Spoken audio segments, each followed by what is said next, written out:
이인편 11장은 군자와 소인의 구별에 관한 장입니다. 군자는 덕을 생각하고 준법을 생각하지만 소인은 물질적 이득과 남으로부터의 혜택만을 생각한다. 이런 전제하에서 본문을 보겠습니다. 자, 군자 해덕하고 소인 해토하고 군자 해영하고 소인 회회하노라. 문장이 간단하죠.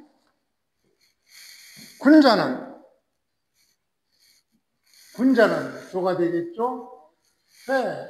품으래, 마음에 품다, 마음에 두다, 생각하다.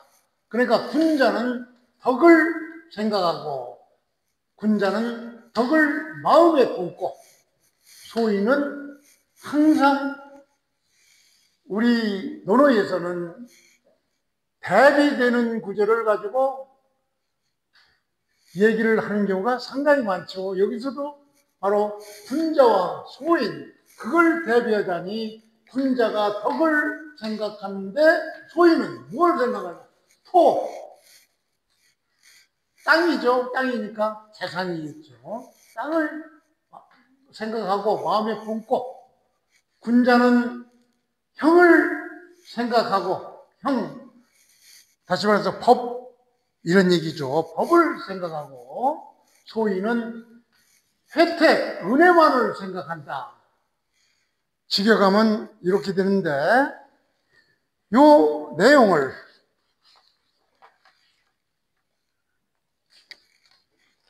자세히 한번 보겠습니다. 수없이 나왔지만 군자는 학문을 경비하고 덕치에 참여하는 그런 선비를 일반적으로 군자라고 하죠. 11장에서도 군자를 그런 사람으로 보고 다음을 해석하겠습니다. 그래서 군자는 그 다음에 품다, 마음에 두다, 또 생각에 중심을 두는 거, 이런 뜻이죠. 덕은 도덕적인 품성, 즉 인과 의를 포함한 개념이죠. 그리고 소인은 토지나 재산, 이것에 관심을 두는 애적인 성향이 있는 사람을 우리는 소인이라고 하고, 군자가 중시하는 형은 여기서는 법과 제도, 질서를 의미하고 있습니다. 이에 비해서 회는 은혜, 이익, 사사로운 어떤 그 은전, 개인적 이득이나 편애, 이런 걸 의미하고 있죠.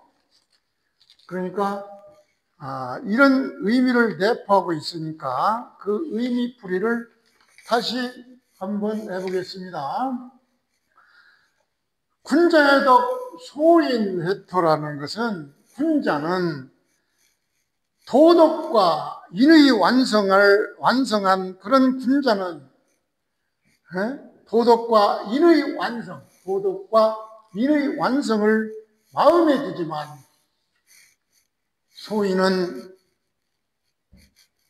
재산과 땅과, 즉 물질적 소유에 마음을 둔다. 그리고 군자는 여기서는 사회질서와 정의, 법, 이것을 중히 여기고, 소인은 자신이 얻은 사적인 혜택이나 은혜만을 생각한다. 이런 의미로 해석을 할 수가 있겠죠. 그래서 전체적으로는 공자는 내적 도덕과, 덕을 품었으니까 내적 도덕과 공정한 질서를 중시하죠. 반면에 소인은 외적이 보이는 이 토지라든가 재물, 그런 이익과 개인적 편의를 쫓는다, 이런 의미에서 군자와 소인을 구별하고 있는 것입니다. 간단하니까 논어집주에서는 어떻게 해석하고 있는지를 간단히 보기로 하겠습니다.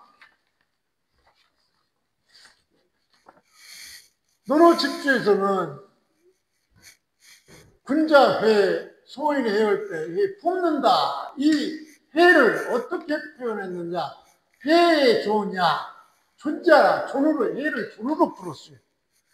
여기서 존,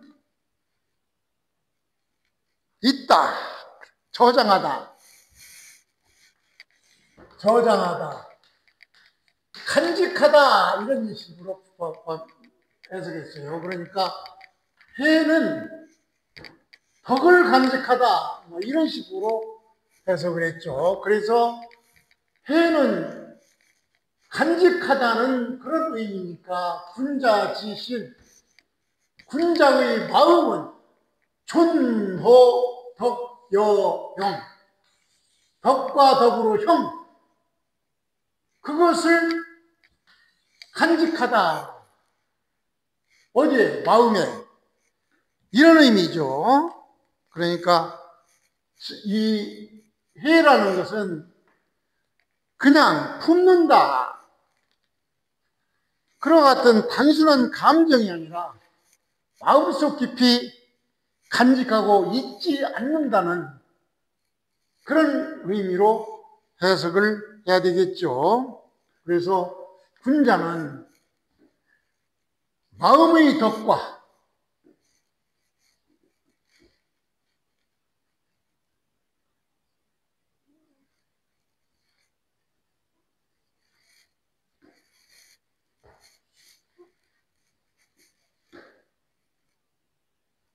여기서 품는다는 것은 단순한, 회가 품는다는 것은 단순한 감정이 아니라 마음속 깊이 간직하고 잊지 않는다는 것을 뜻하고 있죠.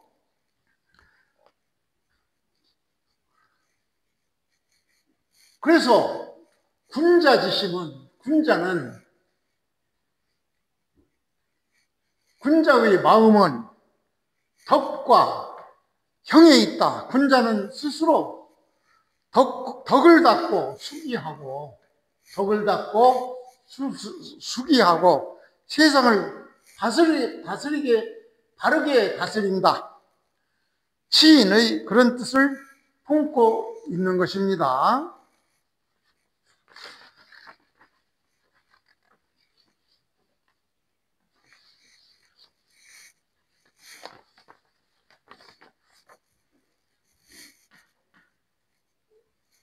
그리고 소인의 마음은 존호, 어디에 있느냐?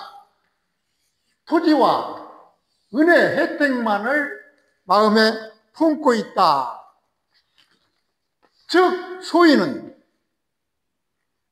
이득을 얻고, 즉 그 뜻이 이득을 얻고, 그리고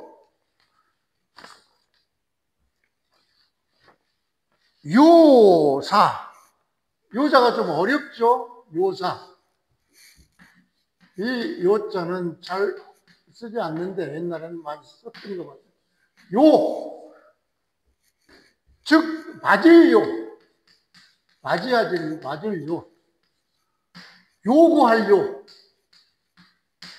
요구하다, 이런 얘기예요. 은혜를 요구하다, 사를 요구하다, 이런 의미니까 바로 소인이 토와 은혜, 토지와 은혜를 마음에 품는다는 것은 대개 그것은 바로 그 뜻은 초로 어디에 있느냐? 이득을 얻고, 그리고 어떤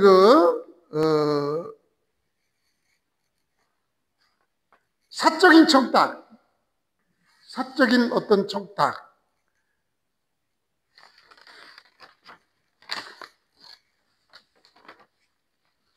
사사로운 이익을 구하는 그런 뜻을 가지고 있다고 논어집주에서는 해석을 하고 있습니다. 다시 한번 볼게요. 논어집주에서 이 비애라는 것은 바로 존재하다, 저장하다, 간직하다는 의미로 군자의 마음은 바로 덕과 이 법, 이것을 마음에 저장한다. 이런 얘기가 되겠죠. 그래서 그 기는 대개 이런 소리죠. 대개 기지자호, 수기침, 대개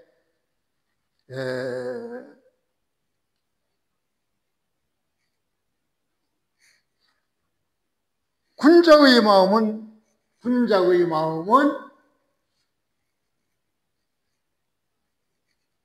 덕과 형에 있고, 그래서 군자는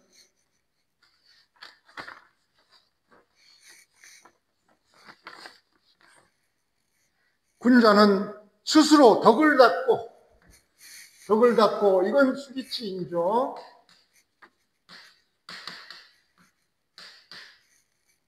숙이고 형은 치인, 이걸 품고 있다, 이렇게 보고 있죠. 이에 비해서 소인지심은, 소인은 무엇에 간직하고 있느냐? 사와, 회, 은혜, 토지와 어떤 그 은혜, 이것을 구하고 있는 것이죠. 그래서 그 뜻은 바로 이득을 얻고 요사, 다시 말해서 은혜를 구하는 그런 뜻을 품고 있는 것이 바로 소인인 것입니다. 결론적으로 말하면 군자는 도덕과 법률을 중심으로 세상을 바로 세우려는 마음이고, 소인은 자기의 이익과 개인적 관계에 얽매이는 마음을 가진다, 이런 결론이 되죠. 여기서 핵심되는 대비를 해보면은 군자와 소인의 핵심 대비는 바로 군자는 덕을 품고 덕을 간직하고 법을 품는 대신에 소인은 재산을, 토를 간직하고 은혜만을 생각한다.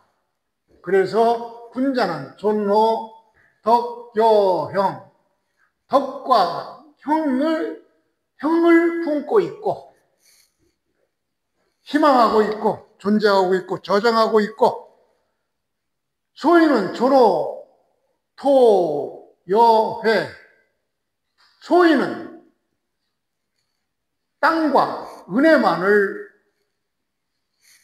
생각하고 있습니다. 그래서 군자는 의지여비, 의와 더불어 함께 가고, 소인은 이와 더불어 함께 가니까 군자는 인에 안주하면서 의를 행하고, 이에 비해서 소인은 이를 구하고 편리만을 구하는 이런 대비되는 차이가 있죠.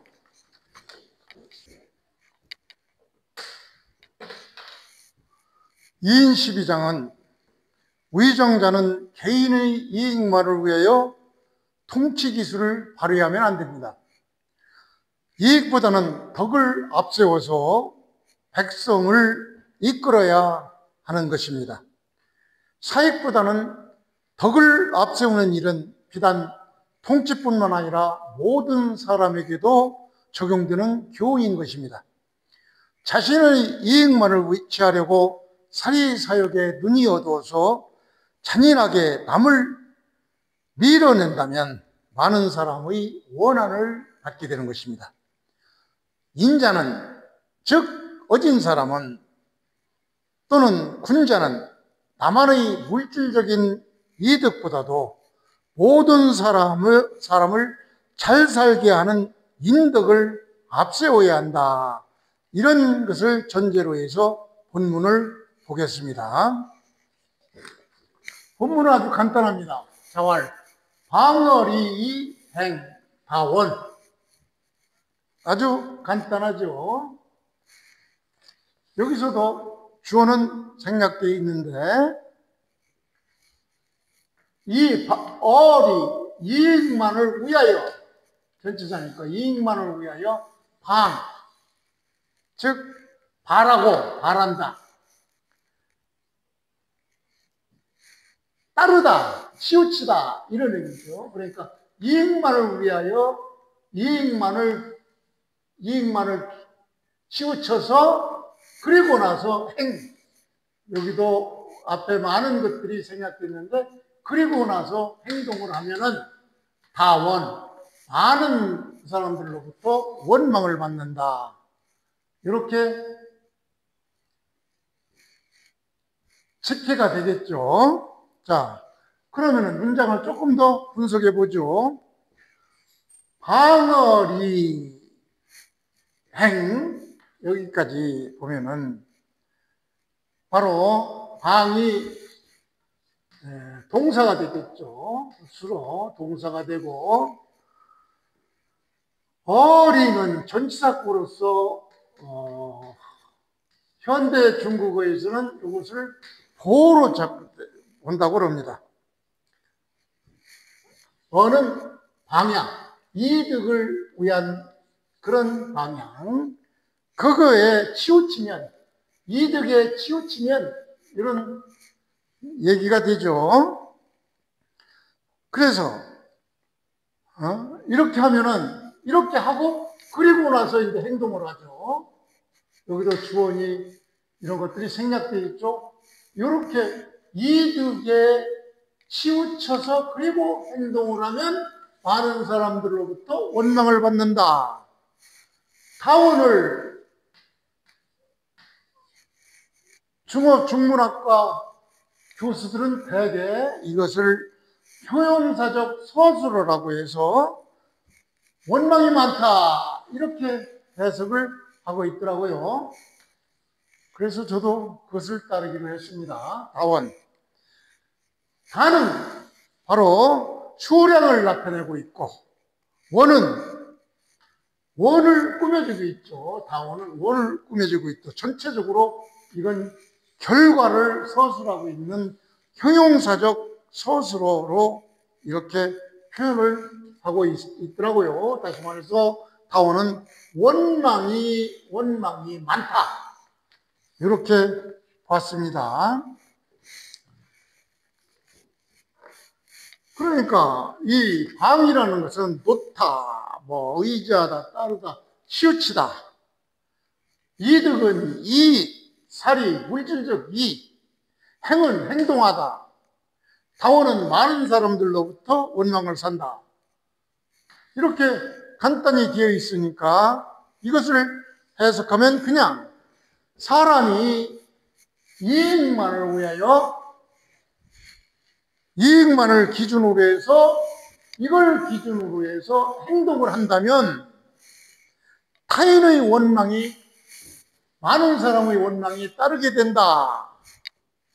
즉 공자는 행동 근거를 도덕이 아니라 이에 두면은 결국 공동체의 신뢰를 잃고 많은 원한을 사게 된다.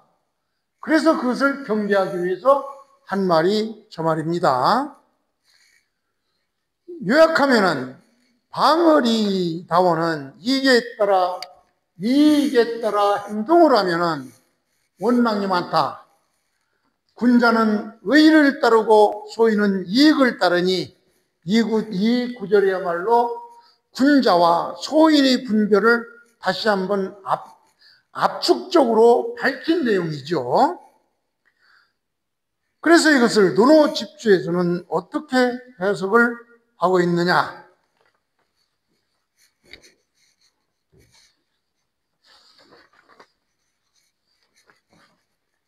논어집주에서는 이 방을 오히려 방임하다, 방은 종과 같다, 이런 얘기입니다. 그래서 이 종은 뭐냐? 놓아주다, 방임하다 이런 얘기. 방임하다, 놓아주다, 방임하다. 그러니까 방은 놓아주다, 방임한다.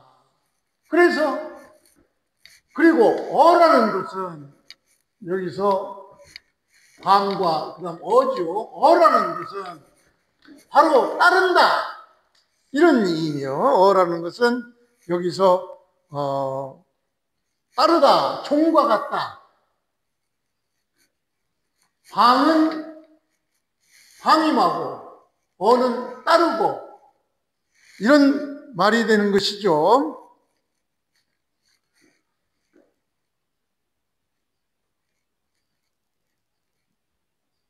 그래서 사람이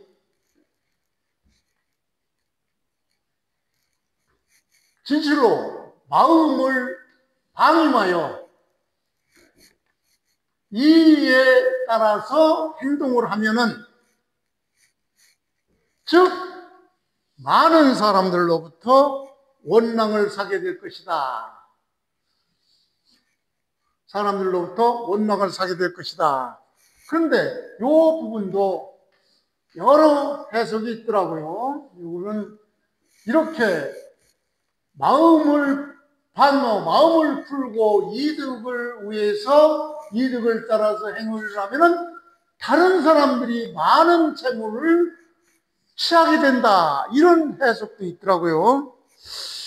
그래서 어떻게 해석해 줄지 여러 책을 읽어봐도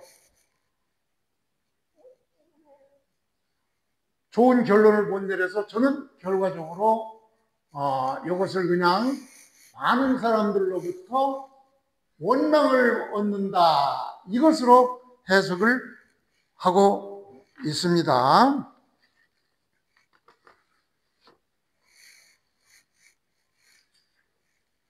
그래서 주자는 이 구절을 도덕적 절제의 경계로 봅니다. 사람은 마음을 방임하면, 마음을 놓으면 자연히 이익을 쫓게 된다. 자연히 이익을 쫓게 된다. 그렇게 되면 타인에게 해를 끼치고 원망을 사게 된다. 그래서 주자는 도덕적 자제의 상실로 이렇게 해석을 했던 것입니다. 그래서 여기에서 비교되는 소인과 군자와 소인의 구별에 대해서 조금 보고 나가기로 하겠습니다. 군자와 소인은, 군자는 덕과 법치를 마음에 품는 반면에 소인은 토, 재산과 은혜, 자기의 그 유리한 어떤 그 배려, 이것만을 마음에 품음으로 군자는 덕과 형을 마음에 간직하고 대신에 소인은 토지, 재물과 은혜, 이것을 마음에 간직하고 그래서 군자는 의와 함께하며 소인은 이득과 함께하니 결과적으로 군자는 인에 안주하고 의로운 행동을 하게 되는 반면에 소인은 이를 구하고 편리함을 구한다. 이런 차이에서 군자와 소인의 차이가 있다고 봅니다. 그래서 이 장에서는 글자는 몇 자 안 되지만 군자와 소인을 구별하기 위해서 이렇게 표현을 했던 것입니다.